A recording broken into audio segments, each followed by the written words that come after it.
Sudah 2 tahun Tono merantau ke Jawa Timur untuk bekerja. Dia bekerja sebagai karyawan di warung makan terkenal. Karena warung itu laris, Tono belum mendapat jatah libur. Barulah ketika mendekati akhir bulan dan ada hajatan, juragannya memberi jatah libur. Tono memanfaatkannya untuk pulang ke kampung halaman. Di kampung halaman, Tono menjenguk kedua orang tuanya yang sudah menginjak usia 58 tahun. Kedatangannya disambut riang gembira oleh orang tua dan keluarganya. Ia sangat senang karena bapak dan ibunya masih sehat. Tidak hanya itu, Tono juga mencari siapa saja temannya yang masih tinggal di kampung halaman. Sebelum berangkat merantau, dia dan keempat temannya berjanji akan sama-sama merantau. Mereka ingin mengubah nasib keluarganya. Betapa terkejutnya Tono saat melihat Asep sedang memberi makan kambing di belakang rumahnya. Tono langsung menghampiri teman kecilnya itu. Asep pun kaget dengan kedatangannya. "Tono, kamu pulang ternyata?" Asep langsung memeluk teman lamanya itu. "Iya, Asep, apa kabar?" Tono tersenyum dan bertanya kabar. Sebelum menjawab, Asep mengajak Tono untuk duduk terlebih dahulu. "Baik, Ton, kamu sendiri bagaimana? Seru kan merantau?" Asep bertanya dengan rasa penasaran yang begitu tinggi. "Iya, Sep. Oh ya, ngomong-ngomong, kenapa kamu tidak merantau?" Tanya Tono dengan nada pelan karena takut menyinggung. "Sebenarnya, kemarin aku sudah merantau, tapi karena ada kendala, aku pilih pulang," jawab Asep dengan suara yang terdengar begitu berat karena sedih. "Lemahnya, kerja apa, Sep?" "Membangun tanggul. Kerjanya keras, gajinya nggak manusiawi." Tono merasa kasihan dengan Asep. Di saat mereka berhenti mengobrol, tiba-tiba Tono ingat teman baik juragannya butuh karyawan untuk jualan mie ayam dan bakso. Katanya, gaji di sana lumayan besar, siapa tahu Asep mau dan betah. "Sep, kalau jualan mie ayam dan bakso, kamu mau nggak?" Asep seketika menoleh saat mendengar tawaran dari Tono. Tono saja mau. "Aku juga ada pengalaman sedikit jualan mie ayam." "Syukurlah kalau kamu mau. Nanti ya, aku bilang ke juragan." Tono tersenyum. Asep tampak terlihat bahagia. Usai membicarakan pekerjaan, mereka sempat mengobrol dan membahas soal masa kecil dulu sebelum akhirnya harus berhenti karena Tono harus pulang. Dia ada acara keluarga di tempat budenya. Asep tidak bisa mencegah temannya itu. Keesokan harinya, Tono datang membawa kabar bahagia. Asep yang sedang membersihkan motor bututnya dikagetkan dengan suara temannya itu. Asep pun mengajak Tono duduk di bawah pohon mangga yang teduh dan sejuk. "Aku kesini bawa kabar gembira, Sep!" Tono membuka obrolan dengan senyuman yang menular. Asep yang melihat senyum Tono dan mendengar perkataannya itu seketika berbunga-bunga. "Apa itu, Ton?" tanya Asep yang sudah tidak sabar ingin mendengar kabarnya. "Kata juraganku, kamu bisa bekerja di warung mie ayam dan bakso milik temannya. Berangkatnya nanti bareng aku saja." Mendengar perkataan Tono, Asep langsung jingkrak-jingkrak kegirangan. Tak lupa ia menyalami dan memeluk teman kecilnya. Melihat tingkah aneh Asep membuat Tono tertawa. "Senang sekali rasanya dapat kabar darimu, Ton. Akhirnya aku bisa merantau lagi. Kerja di sini penghasilannya jauh dari kata layak, Ton. Apalagi kerjanya tidak pasti." Asep mengeluh usai berjingkrak. Jingkrak bahagia. "Iya, Sep. Makanya waktu itu aku ngajak kalian merantau. Coba lihat rumah-rumah orang yang merantau, bagus-bagus semua. Contohnya Pak Deparman. Coba kamu perhatikan baik-baik, rumahnya bagus banget." "Bener, Ton. Terima kasih ya." Tono mengangguk sambil tersenyum pada Asep. Mereka pun mengobrol dan membahas banyak hal dari pagi sampai siang. Tiba-tiba, Tono mengantuk dan langsung pamit pulang. Ketika jatah libur Tono selesai, mereka bersiap berangkat. Tono menjemput Asep di rumahnya sekalian pergi ke pinggir jalan raya untuk menunggu taksi. Mereka sudah berencana berangkat menggunakan kereta karena lebih cepat dan murah. Mereka tiba di stasiun 15 menit sebelum keberangkatan. Tono dan Asep langsung mengecek karcis pada petugas. "Buruan, keretanya mau berangkat," seru petugas kepada mereka. Tono dan Asep bergegas masuk ke dalam kereta yang sudah bersiap melaju. Mereka duduk sesuai dengan nomor kursi yang ada di karcis. Tono memilih duduk di dekat jendela karena ingin melihat pemandangan luar. Asep tidak mempermasalahkannya. Sepanjang perjalanan mereka tidak terlalu banyak mengobrol, hanya saja Tono memberitahu tentang apa saja yang menjadi pantangan orang di daerah sana. Asep mendengarkannya dengan khidmat. Nasihat itu menjadi bekal penting untuknya. Setelah berada di perjalanan selama 1 jam, akhirnya mereka sampai di stasiun tujuan. Mereka turun dan langsung mencari taksi yang berada di halaman depan stasiun. Saat melihat taksi berhenti, Tono mengajak Asep mendatangi salah satu taksi. Dari stasiun ke tempat Tono bekerja hanya membutuhkan waktu sekitar 40 menit. Dia memilih taksi karena aksesnya mudah dan tidak perlu berjalan lagi. Setibanya di warung makan tempat Tono bekerja, Asep diajak menemui Pak Bejo. Pak Bejo sendiri adalah pemilik warung tersebut. Dia sudah membuka warung makan di 3 daerah yang berbeda-beda. "Siang Pak, ini teman yang saya ceritakan waktu itu, namanya Asep," ucap Tono sambil memberi kode kepada Asep agar segera bersalaman. Pak Bejo yang sedang sibuk menghitung uang langsung menoleh. Dia sedikit mengangkat kacamatanya, lalu menyambut uluran tangan Asep. "Oh iya, saya Bejo," katanya sambil tersenyum. Asep terlihat kikuk. Berkali-kali dia melirik Tono, seolah bertanya apa yang harus dia lakukan selanjutnya, tetapi Tono hanya memberi isyarat agar dia tetap tenang. Mereka terpaksa mematung selama 5 menit menunggu Pak Bejo menyelesaikan hitungan uangnya. Barulah setelah itu Pak Bejo mengajak keduanya berbicara lebih lanjut. "Bagaimana? Kamu mau jualan mie ayam dan bakso?" "Mau Pak, tentu saja sangat mau," sahut Asep dengan antusias kali ini tanpa perlu dikode oleh Tono. "Bagus kalau begitu. Sebentar, aku telepon dulu Pak Surya." Pak Bejo langsung membuka ponselnya. Asep dan Tono menunggu lagi. Mereka tidak bisa mendengar suara di telepon antara dua bos pengusaha makanan itu. Sambil menunggu, Asep mengedarkan pandangan ke seluruh ruangan. Dia mengamati ruang kerja Pak Bejo dengan seksama. Ternyata ruangan itu tidak terlalu mewah dan terkesan biasa saja. Dalam hati, Asep keheranan. Dia kira ruangan juragan akan besar dan mewah, tetapi ternyata tidak semua seperti itu. "Kalian langsung saja ke warungnya. Kebetulan Pak Surya ada di sana." Tono tahu tempatnya. Pak Bejo akhirnya memberi kepastian setelah menutup teleponnya. Tono mengangguk lalu mengajak Asep keluar dari ruangan tersebut. Asep sekali lagi memperhatikan setiap jengkal ruangan warung itu saat berjalan ke pintu depan. Di sini setiap karyawan perantau mendapat motor, tentu dengan syarat sudah dipercaya. "Kalau karyawan baru sih belum mungkin," ujar Tono sambil tertawa. Seolah menggoda Asep. Iya, ayo buruan, nanti kesiangan," balas Asep, langsung mengajak Tono pergi ke warung mie ayam bakso milik Pak Surya. Tono menyalakan motornya dan melaju di jalanan yang sudah padat merayap. Jarak antara warung makan Pak Bejo dan warung mie ayam milik Pak Surya tidak terlalu jauh. Mereka hanya butuh waktu 15 menit untuk sampai. "Warungnya belum buka, Sep. Ayo buruan, biar ngobrolnya enak," kata Tono terburu-buru mengajak Asep masuk ke dalam. Ketika masuk ke warung, mereka melihat Pak Surya dan beberapa karyawan sedang sibuk mempersiapkan dagangan. Saking sibuknya, mereka tidak menyadari ada orang yang datang. "Siang Pak, saya Tono, karyawannya Pak Bejo," sapa Tono lebih dulu saat melihat Pak Surya tengah merapikan beberapa botol saus. "Oh ya, barusan Pak Bejo telepon. Ayo masuk, tidak enak ngobrolnya di sini," ujar Pak Surya dengan ramah. Dia mengajak Tono dan Asep masuk ke dalam ruangan yang mirip dengan teras rumah. Tono memperkenalkan Asep yang sejak tadi tampak gugup, apalagi setelah melihat warung mie ayam itu begitu besar dan luas. "Siang Pak, saya Asep, temannya Tono," kata Asep sambil mengulurkan tangannya. Pak Surya langsung menyambut uluran tangan tersebut sambil tersenyum. Dia menanyakan beberapa hal tentang Asep.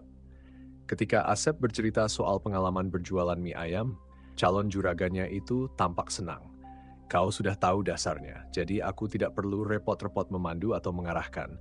Tinggal terus diasah saja pengalamanmu itu, Mas," puji Pak Surya. "Baik, Pak," jawab Asep dengan perasaan senang. Pujian itu sedikit menghilangkan kegugupan yang sejak tadi menghantuinya. Pak Surya meminta Tono untuk kembali karena dia sudah menerima Asep sebagai karyawan baru. Tono pun pamit dan meninggalkan mereka. "Soal tempat tidur, nanti kamu ikut di rumah saja karena warung penuh." "Baik, Pak. Kapan saya bisa mulai bekerja?" tanya Asep dengan semangat. "Sebentar, sebelum kamu mulai kerja ada beberapa hal yang perlu kamu ingat baik-baik," ujar Pak Surya mendadak memasang wajah serius. "Apa itu, Pak?" Asep terkejut mendengar nada bicara juragannya. "Nanti kalau kamu melihat ular atau ada ular melewati tubuhmu, jangan teriak. Dan jangan sekali-kali kamu usir ular itu," ujar Pak Surya dengan tatapan tajam. Asep merasakan bulu kuduknya meremang. Asep menelan ludah sebelum menjawab. Dia bertanya-tanya pada dirinya sendiri. "Memangnya kenapa? Ada apa dengan ular itu? Bukannya ular berbahaya ya?" Batin Asep ketakutan. Pak Surya bertanya lagi apakah Asep mau menyanggupi atau tidak. Asep yang kepepet pun mau tidak mau harus menyanggupinya. "Bagus kalau begitu, kamu istirahat dulu, kerjanya mulai besok saja. Nanti biar diantar Pak Soleh ke rumah," kata Pak Surya mengangguk lalu beranjak dari tempat duduknya. "Pak, apa saya boleh tanya?" Asep memberanikan diri mengungkapkan kegelisahannya. Pak Surya menoleh dan mengangguk. Mau tanya apa, Mas? Apakah ular yang Bapak maksud barusan menggigit? Suara Asep terdengar terputus-putus saat bertanya karena merasa takut. Tidak, Mas. Tenang saja, jawab Pak Surya, menambahkan senyuman di wajahnya. Asep menjadi lega. Pak Surya melenggang pergi dari ruangan itu tanpa berkata apa-apa.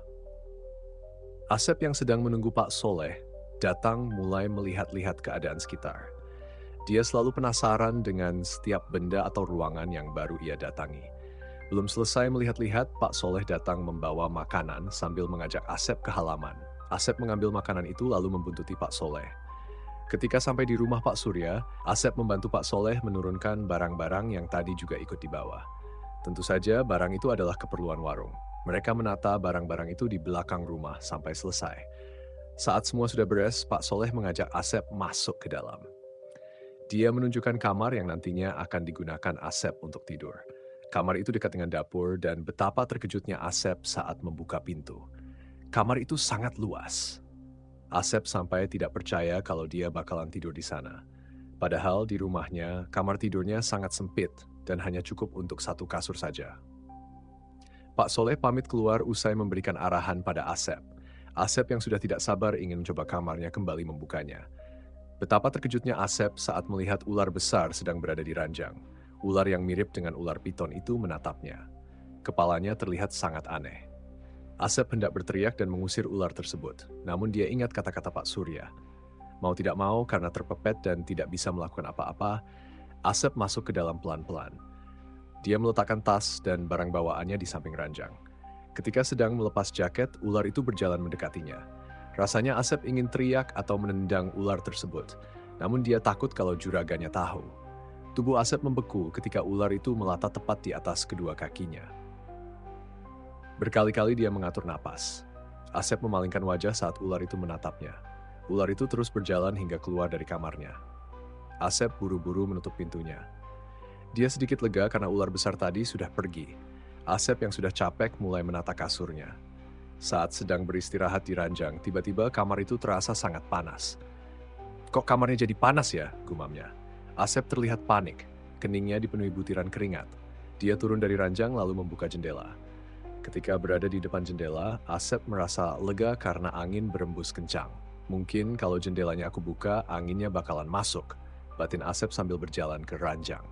Ternyata Asep masih merasakan panas. Padahal jendela kamarnya yang besar itu sudah dia buka. Asep mendengar suara angin berembus kencang. Namun anehnya, angin itu tidak bisa masuk ke kamarnya. Kok bisa jadi begini? Aneh sekali. Gumam Asep sambil celingak-celinguk di jendela mencari tahu penyebabnya. Karena capek sendiri, Asep memilih tiduran lagi. Tanpa dia sadari, dia malah tertidur. Saat tidur, Asep bermimpi berada di ruangan besar dengan dinding berwarna hitam. Dia sendirian dan berjalan mencari jalan keluar. Ketika dia berjalan ke depan, dia melihat ular yang sangat besar. Asep langsung panik, apalagi ular itu menatapnya dengan tatapan tidak suka. Dia pun berbalik badan lalu lari. Ular itu terus mengejarnya. Dia mempercepat larinya, namun ular tadi bisa mengimbanginya. Asep yang sangat ketakutan berteriak-teriak meminta tolong. Ular tadi masih mengejarnya hingga dia menemukan jalan buntu. Tidak ada lagi jalan untuknya berlari. Asep menangis dan memohon agar dilepaskan. Ular itu tidak menggubris dan malah mulai melilitnya. Ia berteriak-teriak, dadanya mulai terasa sesak. Lilitan ular semakin kuat, napasnya tertahan. Asep terbangun dengan napas memburu, dadanya masih terasa sesak. Ia mengamati sekitar dan ternyata tidak ada apa-apa. Untungnya itu hanya mimpi. Namun, mimpi itu begitu nyata hingga membuatnya tidak bisa tidur lagi. Ia memilih berjalan ke jendela. Tanpa terasa ternyata sudah malam. Berarti aku tidur sangat lama dan tidak ada yang membangunkanku sama sekali. Batinnya. Ketika tengah asik memandangi halaman dari jendela, tiba-tiba ia mendengar suara perempuan cekikikan. Awalnya ia mengira hanya salah dengar. Namun, saat Asep menyimaknya baik-baik, suara itu semakin keras dan terdengar jelas. Suara apa itu? Sepertinya bukan manusia. Asep buru-buru menutup jendela, tetapi suara itu tetap terdengar. Rasa takut mulai menjalar ke seluruh tubuhnya. Ia segera berlari keluar. Dapur yang ada di depan kamarnya terasa sangat sepi. Asep berlari ke ruang tengah, tetapi tidak ada siapa-siapa di sana. Kemana orang-orang? Apa jangan-jangan aku tinggal sendirian di sini? Batinnya menelan ludah berkali-kali. Ia bergegas mencari pintu supaya bisa keluar. Setelah berada di luar dan memutari sekitar, ia masih belum melihat siapapun sejak tadi. Aku yakin, di sini aku sendirian. Karena takut, Asep akhirnya memilih tidur di teras, menunggu ada orang yang datang. Saat subuh, tepat pukul 5, Asep terbangun dengan gelagapan. Seseorang mengguncang tubuhnya. Sudah jam 5, ke warung. Pak Soleh berdiri di depannya. Asep terkejut. Baik pak, bapak semalam tidur di mana? Tanyanya ragu. Aku tidur di kamar depan. Memangnya kenapa? Jawab Pak Soleh, lalu berjalan ke arah mobil. Asep mengerutkan kening. Tapi semalam aku keliling, gak ada siapa-siapa. Pak Soleh tersenyum kecil. Iya, pintunya saja tidak aku tutup sampai pagi tadi. Asep menelan ludah. Jelas-jelas tadi malam semua kamar tertutup. Apa mungkin dia hanya berhalusinasi? Pak Soleh tampak kaget mendengar ceritanya. Tapi aku nggak dengar siapapun teriak-teriak atau lari-lari semalam, katanya. Sepanjang perjalanan ke warung, Asep hanya diam. Ia terus memikirkan kejadian aneh tadi malam. Rasanya seperti berada di tempat lain, tempat yang hanya ada dirinya sendiri. Asep mulai curiga. Ada sesuatu yang tidak beres dengan Pak Surya dan rumahnya. Setibanya di warung, Asep langsung bergabung dengan teman-teman barunya di bagian belakang. Satu persatu, ia mulai mengenal nama mereka. Mereka meracik bahan-bahan yang akan disiapkan untuk berjualan. Asep kebagian tugas merajang daun bawang. Di tengah-tengah mengiris, ia merasa ingin buang air kecil. Kamar mandi di mana, Mas? Tanyanya pada Bono. Di belakang sana. Bono menunjuk ke belakang warung. Asep baru tahu ternyata kamar mandinya jauh. Karena sudah tidak tahan, ia segera bergegas ke sana dengan sedikit berlari. Setibanya di sana, Asep melihat ada 3 kamar mandi. 2 pintunya terbuka, sementara yang satu tertutup rapat. Ia yang sudah kebelet memilih kamar mandi tengah, persis di sebelah kiri kamar mandi yang pintunya tertutup. Ketika sedang buang air kecil, ia mendengar suara seseorang mengerang dari kamar mandi sebelah. Ia tidak curiga. Mungkin itu karyawan lain atau pengunjung, pikirnya. Setelah selesai, Asep kembali bergabung dengan teman-temannya. Saat istirahat, ia duduk berdampingan dengan Bono, agak menjauh dari yang lain. Tadi waktu aku buang air, aku dengar ada suara di kamar mandi yang pintunya tertutup. Kira-kira siapa ya? Tanya Asep, membuka obrolan. Wajah Bono mendadak tegang. Ia tampak panik dan gelisah. Matanya celingak-celinguk, seperti memastikan tidak ada siapapun yang mendengar. Kamu juga dengar? Bisik Bono lirih. Iya, memangnya kenapa? Asep balik bertanya. Rasa penasarannya semakin menumpuk. Bono menelan ludah. Aku udah 2 tahun kerja di sini, tapi nggak tahu kenapa kamar mandi itu selalu ditutup. Dan kalau buang air di sebelahnya, aku juga sering dengar suara kayak yang kamu dengar tadi. Asep terdiam. Awalnya aku kira cuma aku yang dengar, lanjut Bono semakin berbisik. Asep semakin merinding. Aneh sekali. Apa itu? Bono menggeleng, lalu menempelkan jari telunjuk di bibir, memberi isyarat agar Asep diam. Pak Surya tiba-tiba datang menghampiri mereka. Mas Asep, bagaimana? Capek nggak? Tanyanya. Tidak pak, aman, jawab Asep menganggukkan kepala. Ya sudah kalau begitu, semoga betah ya. Pak Surya tersenyum tipis lalu berlalu. Asep dan Bono saling bertukar pandang. Ada sesuatu yang tidak beres di warung ini. Sekarang sudah lebih rapi dan suasananya lebih terasa tegang. Selesai istirahat, warung mie ayam bakso Pak Surya langsung buka. Karena sudah berpengalaman, Asep diminta menjadi pemasang mie ayam dan baksonya. Dia didampingi Pak Surya dan anaknya. Asep merasa gugup karena harus bekerja di depan juragannya. Saat dia sedang memasak, ada tangan merambat di lehernya. Asep seketika terkejut. Dia melirik tangan itu. Tubuhnya mendadak tegang karena tangan tersebut tampak keriput dan warnanya putih pucat. Tangan itu merambat dan berjalan sampai ke samping mata. Asep hendak berteriak, namun dia tahan sekuat mungkin. Ketika Asep melirik lagi, tangan itu sudah hilang dan tidak ada siapa-siapa di belakangnya. Napas Asep tersengal-sengal. Dadanya terasa menyempit dan naik turun hingga tidak beraturan. Asep menjadi takut. Saat mengaduk mie ayam, tangannya sedikit gemetar, apalagi ketika dia menghitung siapa yang belum mendapat mie ayamnya. Saat menghitung, dia melihat ada perempuan berambut panjang dan berbaju putih. Wajahnya tidak terlihat karena tertutup rambut. Tubuh Asep lagi-lagi merinding. Dia berusaha menghindari perempuan yang duduk paling belakang dan sendirian itu. Kalau kamu bisa melihat, jangan bilang ke siapa-siapa. Tiba-tiba, Pak Surya menegur Asep yang terlihat sedang menatap bangku tempat perempuan itu duduk. Asep menjadi lemas dan pucat. Memang benar dugaannya, usaha Pak Surya ini tidak baik. Dia pasti memakai sesuatu sehingga hal-hal aneh selalu dia rasakan dan alami. Mie ayam bakso Pak Surya habis tepat pukul 2 dini hari. Asep kaget karena dia hanya berjualan beberapa jam saja, lebih cepat dari yang lain. Usai berjualan, Asep pulang bersama Pak Soleh. Setibanya di rumah, Pak Soleh pamit sekalian karena dia harus pulang ke kampung halamannya. Asep merasa sedih karena dia bakalan tidur sendirian di dalam rumah. Tenang saja, nanti Pak Surya tidur di sini, ujar Pak Soleh menenangkan Asep. Tidak enak jadinya, Pak. Apa tidak sama istrinya? Tidak, Mas. Pak Surya sendirian. Dia itu sudah biasa kalau malam Jumat tidur di sini. Asep mengangguk saja. Dia membantu Pak Soleh mengemasi barang sebelum pulang ke kampung halaman. Setelah beres, Pak Soleh pamit. Malamnya apa yang dikatakan Pak Soleh benar. Pak Surya datang membawa 2 ekor kambing. Kambingnya terlihat besar-besar. Dia datang sendirian sehingga harus meminta tolong Asep untuk menurunkan kambingnya. Nanti tolong bawa ke belakang rumah ya, Mas. Aku mau menutup mobil baknya dulu. Baik, Pak, jawab Asep sambil menuntun 2 kambing itu ke belakang rumah. Sepanjang perjalanan menuntun kambing ke belakang, dia terus bertanya pada dirinya sendiri, berulang kali, kambing ini untuk apa ya? Tidak berselang lama, Pak Surya datang dengan seseorang. Kalau Asep lihat-lihat dan dananya seperti seorang dukun. Asep tidak banyak bertanya dan hanya menyimak, apalagi saat 2 kambing itu disembelih. Darah mengucur deras dari kerongkongan kambing tersebut. Usai disembelih, orang itu langsung memotong kepalanya, dua-duanya sekaligus. Kamu kubur 2 kepala ini di sana. Orang tersebut menyuruh Pak Surya mengubur kepala kambing di bawah pohon beringin yang sangat besar. Baik, Mbak. Usai melihat semua itu, Asep kembali tidak bisa tidur. Dia terus penasaran dengan apa yang dilakukan oleh Pak Surya dan orang tersebut. Apa jangan-jangan itu tumbal pesugihannya? Paginya, Asep berjualan seperti biasanya. Meskipun kepalanya masih dipenuhi pertanyaan soal ritual semalam, dia tetap harus bekerja. Asep bekerja dengan sungguh-sungguh. Hari itu Pak Surya kedatangan teman sekaligus sahabat lamanya yang datang bersama anak perempuannya. Usianya sebaya dengan Asep. Perempuan itu bernama Jessica.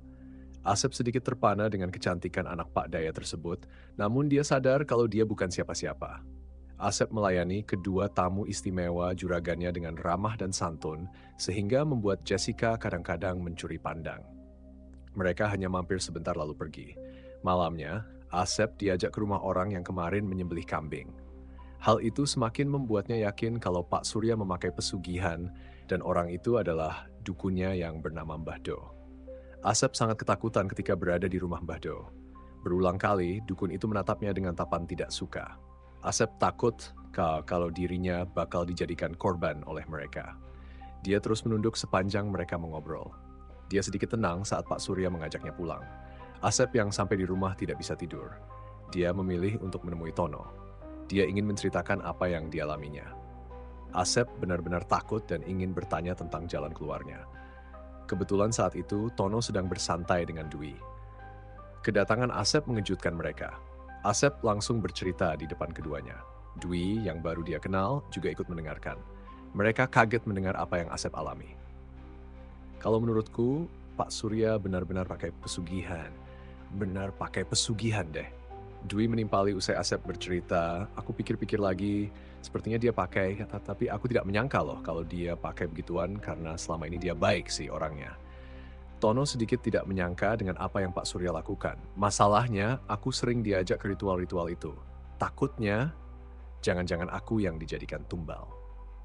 Asep kembali berkata di tengah-tengah keheranan mereka. Nah, itu dia.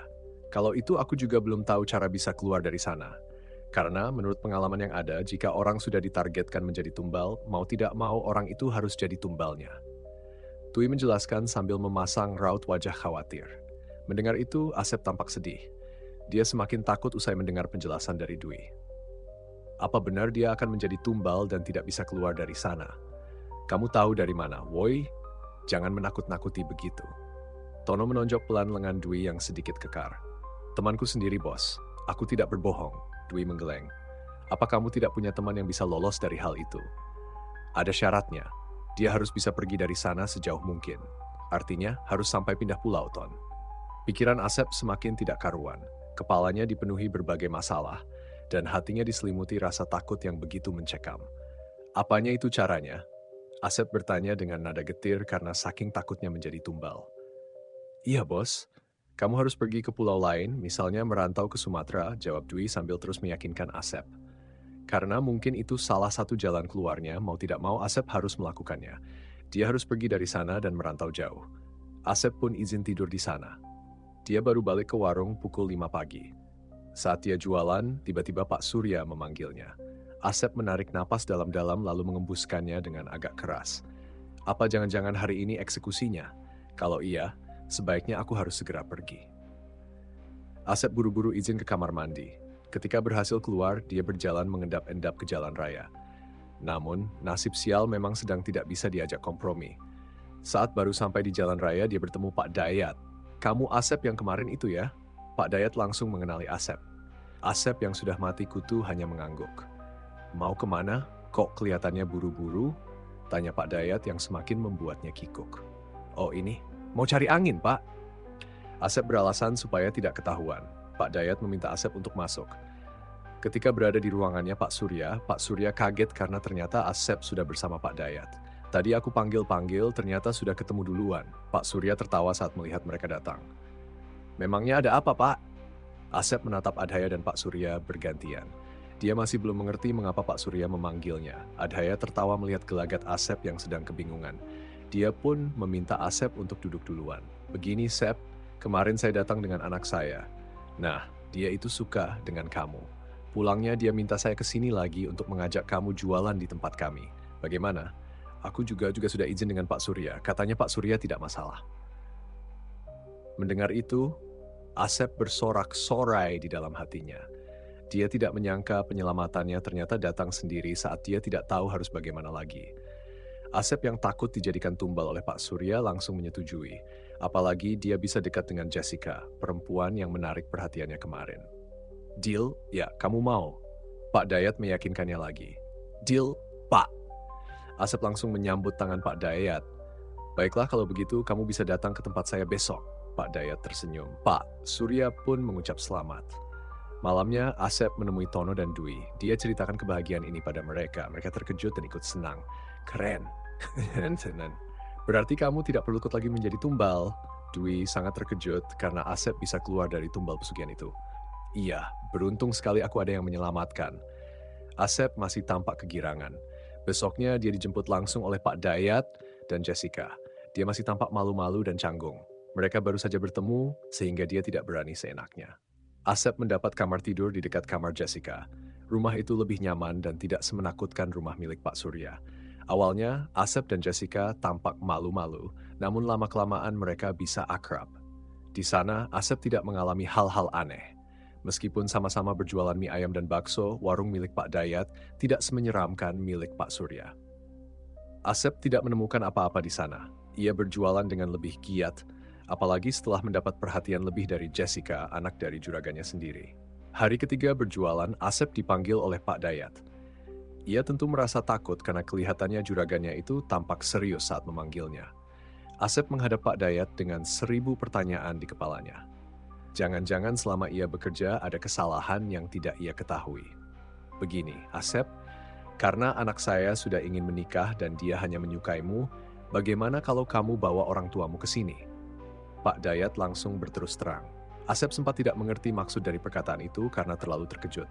Maaf, untuk apa ya Pak? Tanya Asep supaya lebih jelas mengapa ia harus membawa orang tuanya. Asep, ya untuk melamar anak saya. Mendengar itu, rasanya detak jantung Asep seperti berhenti sejenak. Ia sempat tidak percaya dan bahkan mengira kalau salah dengar. Demi meyakinkan dirinya lagi, Asep bertanya untuk kedua kalinya, memastikan bahwa juragannya tidak salah ucap. Asep kegirangan. Ia langsung pulang malam itu juga. Selain memberitahu orang tuanya, Asep juga mengabari Tono tentang kabar bahagia ini. Tono dan Dwi tidak menyangka kalau Asep ternyata begitu beruntung. Wah, bentar lagi jadi juragan ini, puji Tono saat Asep menemuinya. Jangan begitu, aku masih tetap karyawannya Pak Dayat. Kalau menikah dengan anak juragan, otomatis langsung jadi juragan. Dwi merasa kesal karena Asep tidak mau mengakui nasib baiknya itu. Acara pernikahan mereka berlangsung sangat meriah. Para tamu undangan datang, terutama teman-teman Pak Dayat yang kebanyakan juga seorang pengusaha. Mereka datang dengan mobil-mobil mewah. Usai acara pernikahan selesai, Jessica langsung mengajak Asep ke kamar pengantin yang sudah disediakan. Namun, Asep sempat berhenti di depan salah satu kamar yang pintunya bertuliskan, "Siapapun dilarang masuk." Asep terkejut. "Kenapa tidak boleh ada yang masuk?" tanyanya penasaran. Jessica menjawab dengan santai, "Oh, kamar itu dulu kamar nenekku. Ayah tidak mau ada orang yang masuk ke sana karena kamar itu punya banyak kenangan." Asep pun tidak lagi penasaran. 3 bulan berjalan begitu cepat. Tiba-tiba saja Asep merasa sesak. Dadanya seperti menyempit, kepalanya pusing. Tidak hanya itu, entah kenapa tubuhnya menjadi sangat lemas, bahkan untuk duduk lama pun ia tidak kuat. Jessica tidak mau membawanya ke rumah sakit karena mereka punya dokter pribadi. Kabar sakitnya Asep sampai ke telinga Tono. Namun, ketika hendak menjenguk, Tono tidak diperbolehkan masuk. "Dia itu teman saya, Pak. Kenapa saya tidak boleh menjenguk?" tanya Tono. Tono terkejut karena kedua satpam rumah Pak Dayat melarangnya. "Maaf mas, saya hanya mengikuti perintah dari Pak Dayat. Sebaiknya Anda pulang saja." Tono mulai curiga. Pasti ada sesuatu di dalam. Ia bingung harus bagaimana lagi agar bisa menjenguk Asep, teman kecilnya itu. Ia pun mengajak Dwi berunding, tetapi Dwi tidak punya solusi. "Apakah kita coba tanya ke orang pintar, Ton? Aku punya kenalan orang pintar di daerah sini." Usul Dwi yang sudah buntu pikirannya. "Ayo, aku takut terjadi apa-apa pada Asep." Tono langsung mengajak Dwi ke tempat orang pintar yang dimaksud tadi. Ketika sampai di sana, Dwi masuk diikuti Tono dari belakang. Orang pintar itu berpenampilan biasa, bukan seperti dukun. Dia hanya memakai gamis putih dan sorban di kepalanya. "Halo Dwi, apa kabar?" Orang pintar yang bernama Mbah Haji itu menyapa Dwi. "Baik, Mbah Haji. Mbah bagaimana?" "Baik juga. Ada apa datang ke sini?" Dwi pun menceritakan apa yang terjadi pada Asep. Mbah Haji menyimak sambil mengangguk-angguk. Usai bercerita, Dwi menunggu dan melihat Mbah Haji melakukan ritualnya. Dia memakai loyang kuning berisi air untuk melihat apa yang terjadi pada Asep. Tono menunggu dengan perasaan khawatir sekaligus takut. Dia takut terjadi apa-apa dengan teman kecilnya itu. "Maaf, sepertinya temanmu sudah tidak bisa tertolong," ujar Mbah Haji sambil menggelengkan kepala. "Apa? Kenapa? Memangnya kenapa, Mbah?" Tono bereaksi cepat. Dia panik dan sedikit memajukan tubuhnya ke depan. "Dia sudah dijadikan tumbal oleh perempuan yang dinikahinya," jawab Mbah Haji dengan raut sedih. "Mengapa begitu, Mbah? Kenapa bisa teman saya jadi tumbalnya?" Tono masih belum percaya. "Begini, Mas. Mereka menjebak temanmu supaya tertarik dan mau menikahi perempuan itu. Karena temanmu mau dan setuju, hal itu sama artinya dia rela dijadikan tumbal oleh mereka. Itu modus yang sering digunakan oleh orang-orang," jelas Mbah Haji dengan sangat detail. Seketika tubuh Tono lemas, apalagi saat Mbah Haji bilang bahwa Asep sudah tidak bisa ditolong lagi. Hanya ada 2 kemungkinan yang terjadi pada temanmu nanti. Pertama, dia mati. Kedua, dia hidup, tapi seperti orang mati. "Kenapa begitu?" "Karena sukmanya sudah dijadikan tumbal," lanjut Mbah Haji. Tono diam dan menundukkan kepala. Dia masih terpukul dengan apa yang barusan dikatakan Mbah Haji. Tumbal manusia lebih menjanjikan daripada tumbal hewan, Mas. Jadi mereka melakukan segala cara supaya bisa menumbalkan manusia. Makanya mereka tidak memperbolehkan siapa saja menjenguk karena tubuhnya sudah dijadikan tumbal. 3 minggu berselang, Tono mendapatkan kabar bahwa Asep meninggal. Dia yang sudah tahu nasib Asep tetap saja menangis. Dia kira hidup Asep akan lebih baik setelah menikah dengan perempuan sialan itu, tetapi ternyata Asep malah menjadi tumbal. Usai pemakaman, Pak Surya mendekati Tono. "Turut berduka cita ya, Ton. Aku tidak menyangka jika Pak Dayat memakai pesugihan dengan tumbal manusia. Andai aku tahu dari awal, mungkin aku akan melarang Asep pergi bersamanya. Walaupun aku juga pakai pesugihan, tapi aku tidak pernah mau menumbalkan manusia. Lebih baik aku pakai tumbal hewan saja," ujar Pak Surya dengan raut wajah sedih. Tono bukannya berhenti menangis, malah semakin keras tangisannya. Ternyata selama ini dugaan Tono, Dwi, dan Asep salah besar. Mereka kira Pak Surya juga memakai tumbal manusia untuk usahanya. Oke teman-teman, sekian untuk kisah kali ini. Bagaimana menurut kalian tentang kisah ini? Tulis komentar kalian di kolom komentar. Dan semoga apa yang sudah saya bagikan dalam kisah ini dapat dijadikan pembelajaran untuk kita semua. Buat teman-teman yang baru bergabung, jangan lupa untuk like, comment, share, serta subscribe channel ini. Jangan lupa juga nyalakan lonceng notifikasinya agar tidak ketinggalan cerita-cerita lainnya dari channel ini.